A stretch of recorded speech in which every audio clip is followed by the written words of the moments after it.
doofus. Oliver goes home in 2 days. He is definitely ready. Miss Chunka is learning to be calm. Yuki is over here just chewing her bone. But we're doing a downstay as opposed to place command. So there's a difference between the two. Downstay actually requires a little bit more. No, Bodhi. Good boy. Because we don't have the barrier of the bed. So where this guy knows that he can get comfy, he can sit up if he wants to, he can move around in that bed, he can stand up if he wants to look at something, or he can do what this guy's doing and reach his nose off of there and sniff everything. Hey, no. Yeah, I'm watching you. She has to maintain a position with no visible barrier around her. So she's staying in a downstay right now. And Sherrod's watching her. She's got the long line on. There's a dog chewing a bone right next to her. So there's a lot of distraction going on. I'm walking by every so often. And I'll step over her a little bit here. And when Chunka first got here, she was really uncomfortable with people. And so this is a big deal that she's coming along the way that she is. Talker's making a bunch of noise in her crate. She's mad. She's saying, me next, me next.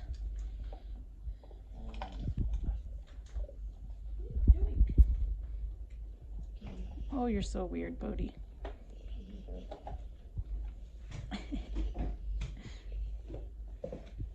I don't know if he's trying to pull his collar off or what. You think you're going to escape?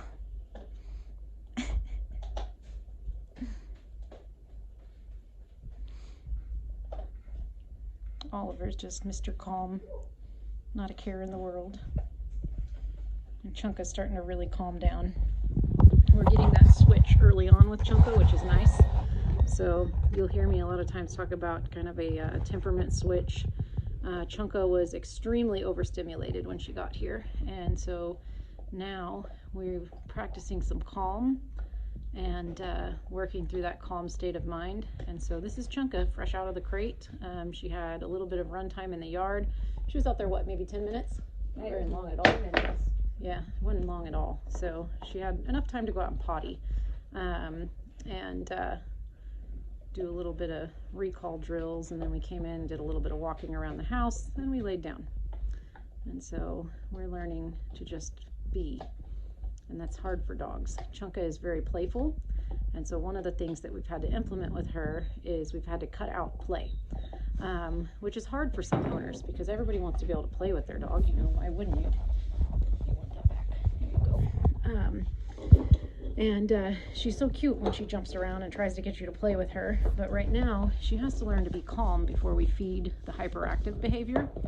And so once she can maintain this state of mind for long enough, then we can add the play back in. And so she's able to be calm despite two dogs chewing bones right by her. There's kids in here eating. There's people walking around. I've been doing stuff, cleaning up the house while she's been laying here. And she's maintaining this calm state of mind. And when we get to a point where we can maintain on this, then we can add back in some of the freedoms and the liberties and the play. And we do it structured at first, where we have structured play sessions where we'll play, we might wrestle a little bit, and then after so many minutes of that, we stop, we have her do a sit stay, and then practice a couple of obedience drills, and then we can go back to play. And so what that does is teaches her how to turn off and on when it is appropriate to go excitement mode and calm mode. Right now we've been asking for calm mode all the time, and that's what we're getting. Oliver's in that state now where he can play. We can let him run around and have some fun time with the other dogs. But then whenever it's time to come back in and go into calm mode, he comes back in and goes into calm mode. And so, all right, well, Talker is making it very clear she's ready for me to come get her. So I'm going to close this out, but here's a little update on these guys, and we'll get some Talker videos here in a bit too.